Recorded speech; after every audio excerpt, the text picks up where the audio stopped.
So about 3 months ago, KOBBIE MAINOO was living the dream of all Manchester United fans, coming through the academy, getting your chance in pre-season, playing really well, and getting ready to go into the Premier League season. But then this happened. Injury picked up against Real Madrid in pre-season, ruining all his good form. However, he is now back. KOBBIE MAINOO is back from injury, so today we're going to talk about his profile, what he's so good at, what he can bring to this team, and also from a tactical point of view, how he fits into the Manchester United starting 11. So we'll start off with a sort of a profile, a look at what he's good at, and then we'll go from there and talk about how he actually fits into the team. So this is his game against Arsenal in pre-season, where he played 45 minutes for Manchester United and played very well in that game. Now, you've got to consider it was Arsenal, so United didn't have all the ball. But I think when we talk about KOBBIE, this is the game which people go to, talking about how well he played and what he could bring to the side. We can see 27 touches, 23 out of 24 passes, 1 key pass, 1 out of 2 long passes, and also 2 out of 2 ground duels won. He really was absolutely brilliant in that game, but unfortunately these stats don't capture what he does so well, what it is so much that I like about his game. For me, it's his confidence and his comfort on the ball. You see, a lot of players can produce those passing numbers which we just saw, but it takes a certain type of player to look really in their element doing it. Now, don't worry too much about his position. We've got him in the team for now. We'll talk about that later on. But in terms of his profile, what I really like about KOBBIE MAINOO as a player is his willingness to receive the ball. He is constantly looking to get the ball into these areas. Whether it's here coming from the centre-back or maybe here coming from the centre-back, he's always looking to receive the ball, even when he's under pressure as well. Some players, when they find themselves marked in this sort of situation, they don't want the ball because they don't trust their own technical ability. That's not KOBBIE MAINOO at all. He's more than happy to receive the ball in these areas, and from here, he is Manchester United's closest thing to a press-resistant midfielder. Now, of course, it's important we don't get overexcited. He's a very young man who's not really played for the first team yet, but this is a press-resistant midfielder, which is something which United definitely need. Something else United need also is a ball-carrying midfielder, someone who kind of breaks through the pitch by carrying the ball forward. Mason Mount is decent at it, Sofian Amrabat's decent at it. KOBBIE MAINOO does it in a different way and goes about things in a different way. He does his job very differently. He's very elegant on the ball. His little drops of the shoulder, little kind of hip swings. He's very, very good at kind of causing separation between him and the opponent. So let's say he might be shoulder to shoulder initially. He's very good at dropping a shoulder or again kind of opening his hips up and turning to get himself and the ball, importantly, separated from the opposition player, making him incredibly good at protecting the ball in the middle of the park. He's also got a natural pauser to his game, which means he's very good at controlling tempo. He's very good at slowing it down, taking a touch, doing things at his own speed. And again, that's where we talk about comfort. He always looks really comfortable. He always looks like he's in control of the situation. And again, if we talk about United midfielders over the past few years, you probably couldn't say the same for them. So again, this is something really good about his game. In terms of his forward passing, his long passing, perhaps that's something which we can see more moving forward. But in terms of the first phase and the second phase, there's a lot to like here. Press resistant, good ball carrier, and a retentive passer. Very good at keeping the ball for his side. All very good news. But he's also good from a defensive point of view as well. And his agility, which we saw on the ball, is also helpful out of possession as well. Because it means that when opposition players are twisting and turning in the middle of the park, I'd probably go back to James Maddison for Spurs the other month against United. Casemiro just couldn't deal with the speed of turn of James Maddison. Every time he chopped one way, Casemiro was going to the shops the other way. That's not criticising Casemiro, he's just not that sort of profile. KOBBIE MAINOO is much better at playing and defending on the turn, which I think is something which is kind of underappreciated in football, but he's very good in this area. He's also pretty quick and would bring a real physical intensity to the midfield. He's not the biggest and the strongest in the world despite bulking up over summer, but there is definitely a player who can cover a lot of ground. He's good from a defensive point of view, and then on the ball he's absolutely brilliant. We saw glimpses of these things against Arsenal in pre-season. Now, we're not going to particularly annotate these clips here. I just want to watch through a couple of clips. We can see that he's someone who's happy, this time dropping deep between the centre-backs, happy to get on the ball, take his time on the ball, and just move the ball about. Here he's happy to receive the ball, get on the turn, kind of withstand a bit of pressure before playing a really good forward pass down the line. But again, what you can see is that he looks like one of these players who's doing things in his own time. Now, tactically, in this game, he was dropping right back a lot, which is quite interesting. But what you can see in a lot of these clips is that he's keeping the ball for his side. He's doing things in his own time. He's happy to step forward with the ball, release the ball at the right time to his teammates. He is always happy and available. And it sounds like perhaps a basic trait to have, but as a midfielder, making yourself always available for a player on the ball is so important. It's what teams like Manchester City are so good at doing. They're good at making sure there is always a passing option. KOBBIE MAINOO is the sort of player who, as we can see in these clips, definitely brings that. He wants to get on the ball in deep areas. He wants to try and make things happen.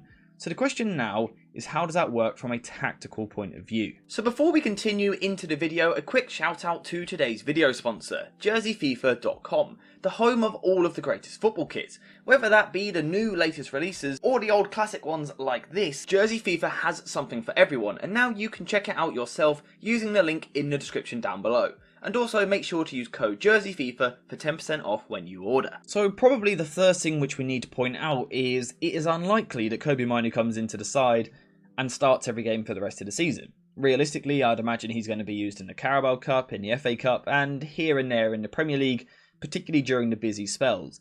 So I don't think he's necessarily a player which Ten Hag is going to straight away build around, although he might, because he is definitely good enough to do it. But we'll have to see moving forward.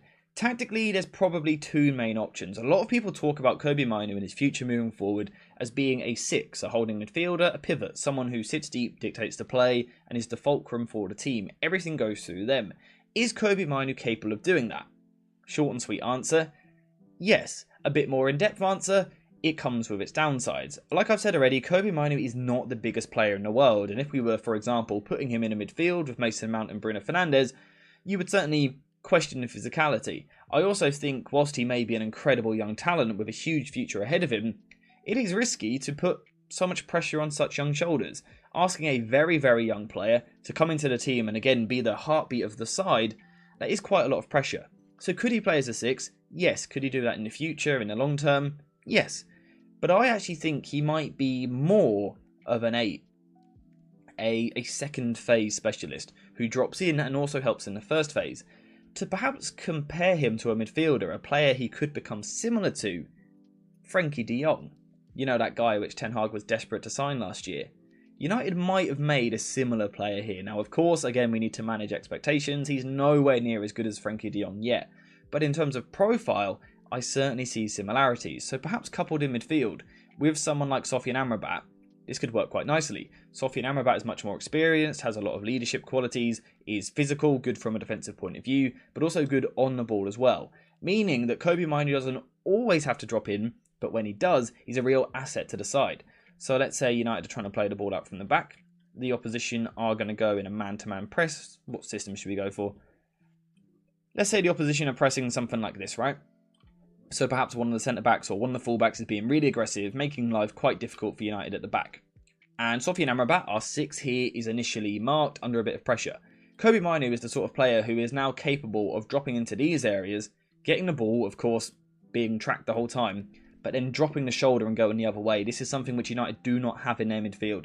Mason Mount does it occasionally, but not that often. KOBBIE MAINOO, being such a young age, could really develop into a specialist in this department because he's brilliant at scanning his awareness around him. He always knows what's around him, but also his low centre of gravity really helps him on the turn. His agility is absolutely brilliant, but also he's got that bit of silk, that bit of class to the game, and the ability to control the ball with the outside of his foot, but also the inside of his foot, manipulating the ball away from the opposition at all times.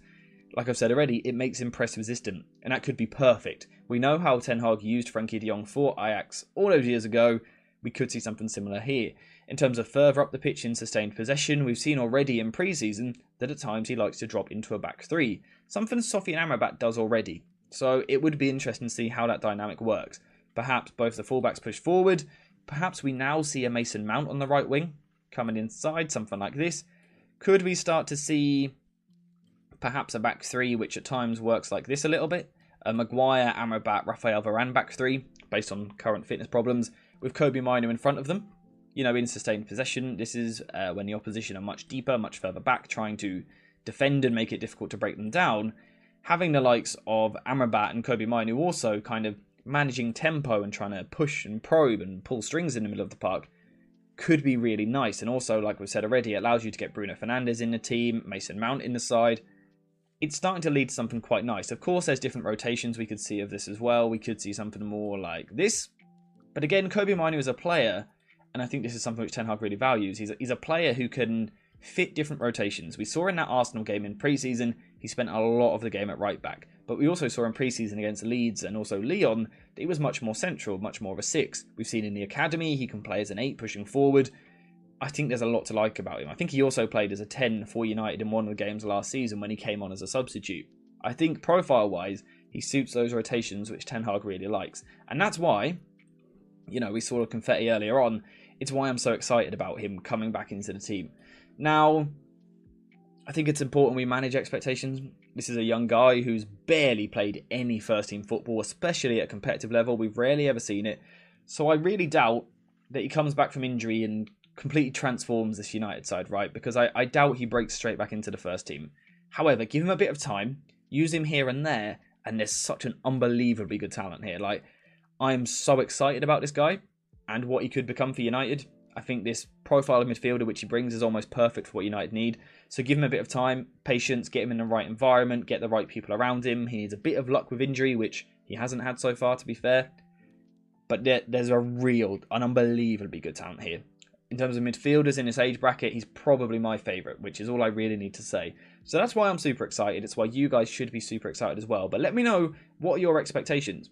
How many minutes do you think he can get this season? What sort of matches would you like to see him in? Or is he ready to be thrown straight into the deep end in the big games? Let me know what you think in the comments down below. Let me know a player you think he perhaps resembles and reminds you of. Again, let me know in the comments. But apart from that, thank you guys for watching. I hope you have enjoyed it. And as always, I'll see you in the next one.